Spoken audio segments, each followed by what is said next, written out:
Comment faire la mise à jour de Windows 11 en restant sur Windows 10 sans se déplacer? C'est ce que nous allons voir dans cette vidéo. Dans cette vidéo, nous allons détailler trois différentes méthodes qui vont vous permettre de rester sur Windows 10, de faire votre mise à jour et de migrer directement sur Windows 11 sans perdre vos données avec trois différentes méthodes. Mais avant de commencer cette vidéo, j'aimerais vous dire que la semaine dernière, j'ai fait une vidéo concernant les nouveautés de Windows 11. Et si vous n'avez pas encore vu cette vidéo concernant les nouveautés de Windows 11, je vous invite à aller regarder cette vidéo. Le lien sera en description pour que vous puissiez aller regarder cette vidéo. Nous allons commencer cette vidéo tout juste après le générique.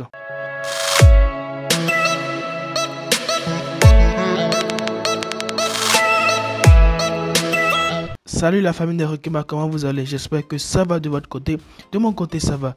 Dans cette vidéo aujourd'hui, nous allons parler de comment faire la mise à jour de Windows 10 pour venir directement à Windows 11 sans problème. Mais avant de commencer cette vidéo, j'aimerais vous dire de vous abonner à la chaîne si ce n'est pas encore fait. Activez la cloche de notification car sur cette chaîne, il y a pas mal de vidéos astuces terribles qui viendront. Avant de commencer, d'abord pas parler des trois méthodes que nous devons forcément utiliser pour faire la mise à jour de Windows 11 en passant par Windows 10. Nous allons d'abord énumérer quelques configurations minimum que votre PC doit avoir forcément avant d'installer ou bien de pouvoir fonctionner Windows 11 correctement. Vous devez normalement avoir un processeur de 1 GHz avec au moins 2 corps ou plus, 2 cœurs ou plus. 4 Go de mémoire RAM avec 64 Go de stockage au minimum. Je préfère parfois si vous avez les 18 SSD ou les NVE. De toutes les façons, toutes les 18 images. Parce qu'avec les SSD, c'est plus rapide. Une carte mère compatible UEFI avec le Secure Boot activé. Un TPM 2.0. TPM qui signifie Total Predictive Maintenance. C'est une puce qui est sur votre carte mère ou qui peut être ajoutée à votre carte mère.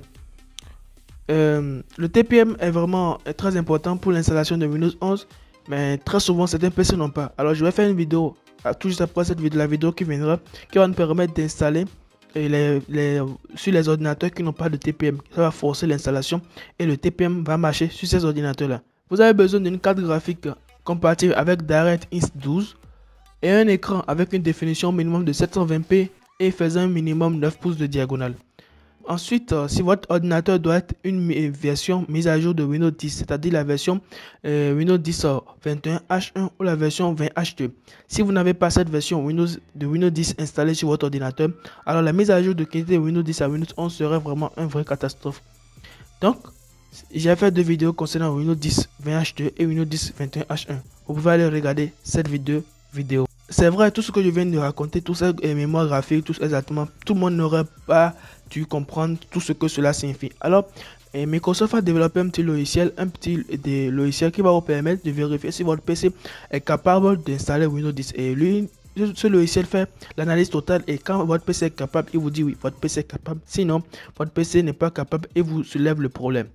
Ce logiciel s'appelle Windows PC Health Check Setup.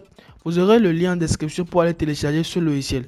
Le lien qui sera en description, vous le téléchargez et une fois vous le téléchargez, moi je l'ai déjà téléchargé. Le lien sera quand même en description. Vous allez le télécharger et vous faites double clic pour l'installer. Moi je l'ai déjà installé donc je ne vais pas encore le réinstaller. Ok. On fait cancel, j'annule parce que moi je l'ai déjà installé. Yes. Finish. Moi je l'ai déjà installé et ça, et vous pouvez le voir, ça s'appelle contrôle d'intégrité. Contrôle d'intégrité, voilà. Et vous l'ouvrez. Une fois le logiciel est démarré. Une fois le logiciel démarré d'un coup, maintenant, vous allez cliquer sur vérifier maintenant. Si vous cliquez sur vérifier maintenant, cela va prendre un petit temps à vérifier tout. Et il va vous envoyer ce petit message. Ce PC répond aux exigences de Windows 11. Donc ça veut dire que ce PC peut prendre Windows 11 normalement et fonctionner normalement sans souci. Donc vous pouvez afficher tous les résultats et voir si c'est vraiment bon. Voilà, ici ce PC prend en charge le démarrage sécurisé, c'est-à-dire le Secure Boot est activé sur ma carte mère. Le TPM 2.0 est aussi activé sur ce PC. Le processeur est pris en charge pour Windows 11. Il y a au moins 4 Go de mémoire RAM. La taille du 18, le processeur a 2 cœurs ou plus. Ça veut dire moi j'ai 4 cœurs.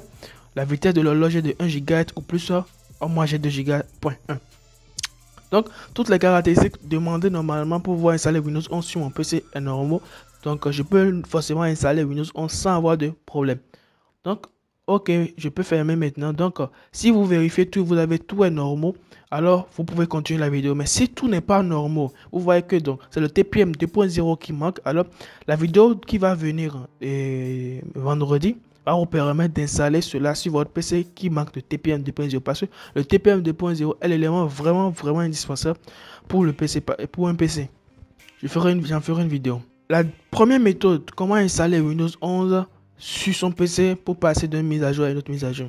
Vous aurez le lien en description. Vous allez atterrir directement sur cette page. Et une fois que vous atterrissez sur cette page, vous allez cliquer sur télécharger. L'assistant d'installation de Windows 11, vous allez le télécharger. Le voilà là. Vous allez le télécharger. Et quand vous le téléchargez, moi je l'ai déjà téléchargé à ma disposition. Le voilà là. Vous faites double-clic et vous le démarrez. Oui. Ok, il n'y a pas de souci. Oui. L'assistant d'installation de Windows 11 va vérifier si votre PC est vraiment compatible aussi. Et une fois que votre PC est compatible, il va vous dire de faire accepter installer. Lui, il va d'abord télécharger. Il va télécharger cela sur internet. Et une fois qu'il finit le téléchargement, il va maintenant faire plusieurs étapes. Vous suivez simplement les étapes normales un à un. Mais néanmoins, avec cette méthode, moi je trouve qu'il y a un peu de risque parce que très souvent, peut-être lors du téléchargement, il peut y avoir des virus qui vont se télécharger. Donc moi, je n'aime pas vraiment que dire à certaines personnes d'utiliser cette méthode parce que c'est une méthode vraiment pas trop cool, mais c'est un peu risquant. Donc vous téléchargez ça, il va aller en ligne télécharger, faire tous ces trucs et ça peut prendre vraiment du temps. Ça prend vraiment du temps, je l'avoue. Si votre connexion n'est pas bonne, alors depuis là, je suis à 0%. Oh, je suis connecté à internet. Donc bref, je vais faire annuler. Oui, je fais annuler. Ok.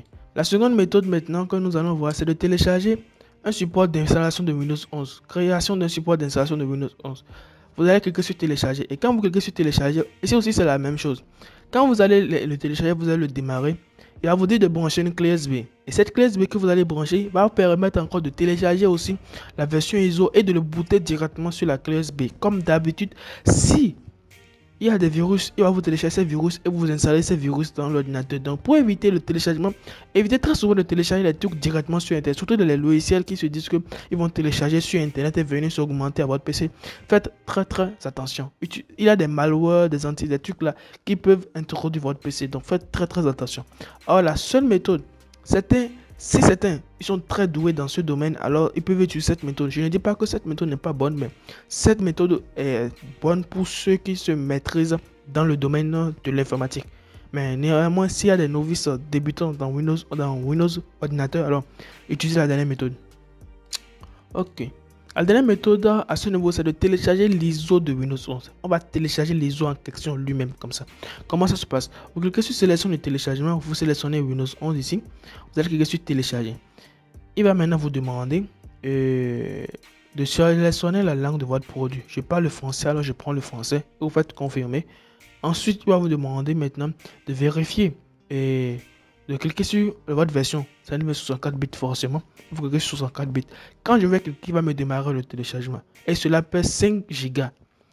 Vous allez télécharger le fichier de 5 Go de Windows 11. Ça va prendre du temps, mais il faut le télécharger. C'est vraiment mieux. Une fois que vous terminez le téléchargement correctement, moi je l'ai déjà téléchargé. Il est là. Voilà, il pèse 5 Go. Je vous montre les propriétés. Ok, il pèse 5 Go 13. Voilà, 5 Go 13. Donc, c'est celui-ci maintenant nous allons pouvoir utiliser maintenant et faire notre travail.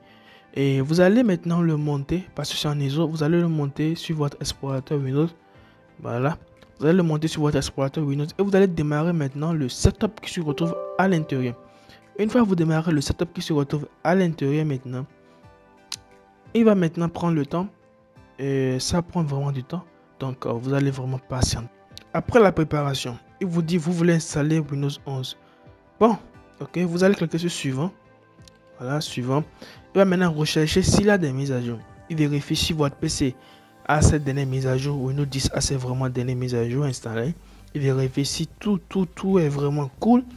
Avant maintenant de passer maintenant à l'étape, ça prend vraiment assez de temps. Mais néanmoins, je trouve que c'est peut-être mieux d'utiliser cette méthode. Lorsqu'il vérifie tout, il vérifie maintenant si le PC est prêt pour pouvoir prendre Windows 11. Il fait toutes ces vérifications. Nous préparons certains éléments. Vous le laissez faire ce qu'il fait parce que c'est lui seul qui sait ce qu'il fait. Alors ne le gênez pas. Laissez-le faire son travail. Voilà. Envoi, avis et conditions du contrat de licence. Il vous demande maintenant d'accepter les contrats de licence. Donc, comme d'hab, on n'a pas tous le temps de lire les contrats de licence. Accepter. Choisir les éléments à conserver. Vérification. Bref, on le laisse terminer et passer son travail. Très souvent, les étapes qui suivent, c'est de bien regarder, mais il y a une étape vraiment là que j'aimerais vraiment prendre, que vous suivez vraiment cette méthode, cette étape-là. Voici la partie vraiment que j'aimerais vraiment vous montrer. Là où ça m'est prêt pour l'installation, il vous pose entre installer Windows 11 professionnel ou conserver les fichiers personnels et applications. À ce niveau, vous devez cliquer sur modifier les éléments à conserver. Une fois que vous cliquez sur modifier les éléments à conserver, il vous présenter trois différentes méthodes. Voilà. Il vous présente trois différentes méthodes. La première méthode, il vous permet de conserver les fichiers personnels et applications. C'est-à-dire, vous pouvez gérer vos paramètres Windows. Ça veut dire, les fichiers applications, tout ce que vous avez vont y rester. Ou il vous propose encore de conserver uniquement les fichiers personnels. C'est-à-dire, vos dossiers seulement vont y rester. Mais néanmoins, ne rappelez que si vous sélectionnez la deuxième option, les fichiers que vous avez dans les dossiers téléchargement dans votre espace utilisateur, les dossiers personnels que vous avez dans la partition C, si vous choisissez la seconde partie, la partition C serait formatée et il n'y aura que le système. Donc, si vous avez toutes les données là-bas, je vous rappelle que vous pouvez copier exactement toutes les données que vous avez dans la partition C, les données personnelles, et les déplacer dans la partition D pour éviter que vos données personnelles s'effacent. Ou carrément, si vous choisissez la dernière option, c'est-à-dire que tout serait vraiment effacé à ce niveau. Si vous choisissez la première option, un petit rappel, si vous choisissez la première option, une fois que vous terminez cela, il faudra aller supprimer le Windows Alt. Moi, je ne peux pas attendre jusque là parce que ça a vraiment pris 45 minutes avant de venir à cette étape et ben, je ne peux pas. Donc, une fois que vous terminez là, vous faites suivant. Il va vous dire avis de contrat de licence, vous faites accepter. Et après accepter, il va vous demander OK, installer et l'installation va commencer. Moi, je ne peux pas continuer l'installation parce que je ne veux pas, je l'ai déjà installé moi, donc c'est juste pour faire le tutoriel. Alors, nous sommes déjà à la fin du tutoriel. Alors, si vous avez aimé la vidéo, n'hésitez pas à liker la vidéo. Et si vous êtes nouvelle sur la chaîne, n'hésitez pas toujours pas à vous abonner et à activer la cloche de notification. On se retrouve à la semaine prochaine pour une nouvelle vidéo. Ciao.